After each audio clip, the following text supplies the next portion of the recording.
Horizon has been a strong legend from the launch, receiving a lot of nerfs to her kit and a lot of buffs. She has fallen out and found her way back into the meta more times than I can count, but a lot of players seem to hate going up against Horizon in ranked or even just in pub. A lot of players have called for nerfs to Horizon kit just because of how powerful she is, and based on how much players in Apex Legends actually use her, a lot of players would rather have an Horizon on their team than to play against one. Horizon has become one of the most hated legends in the game. But how is that so? Realistically, in a video game, there should be a counter for everything. You should always put in place a counter for everything. Apex Legends is no different. Let's take a look at some of the other legends in the game. We have Watson, who can easily be countered by Crypto's EMP, or even can be countered by not playing in a building because she's fairly weak when playing in the open. Bangalore, whose smoke can be countered by scan lessons such as Bloodhound, Seer, etc., or by Digithreats. Gibby, counter is literally to wait out his bubble and to dodge his ult that takes the entire game to get off cooldown. And there's literally an entire character that forced Gibby out of meta simply because Seer absolutely demolished every single aspect of Gibby, especially when they tried to fast res in their bubble. But you know which legend doesn't have a counter?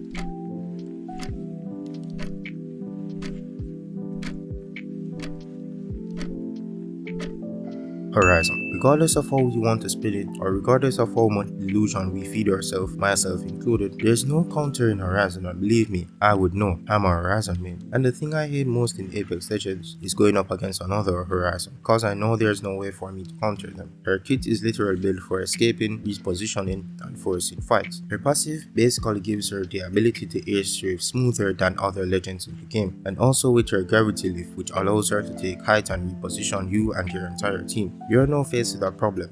As soon as I get cracked, I am throwing my Horizon Q, spinning my left analog stick so it pulls my Q in a circular motion, and that are much harder to hit, avoiding most of your bullets and popping a bat while doing that. Once I get off that gravity lift, I'll hit the ground with my zero gravity passive, slide to the nearest cover. You have just spent 10 to 20 seconds thinking that you have my team at a 2v3 disadvantage based on you cracking me, and I just undid that in 10 seconds. This isn't the only instance of where her Q can be used. Her Q can be used to avoid Bangalore ults, eBay ults, Austic ults if you're not in a building, Fuse ults, etc. All with just my Q.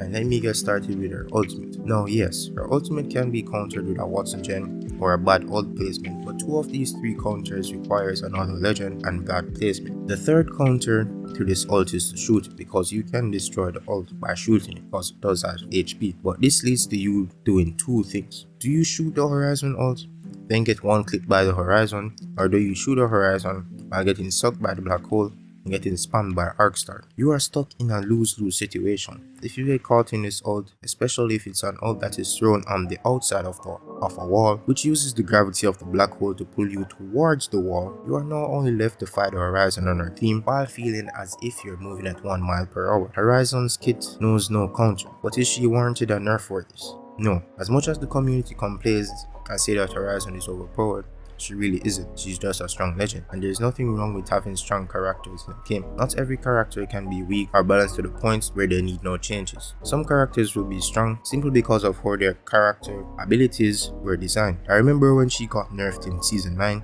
and I didn't even play her at the time because of how horrible her kit was due to the nerfs. But now I believe she's on a stable pace with her kit, not too strong and not too weak.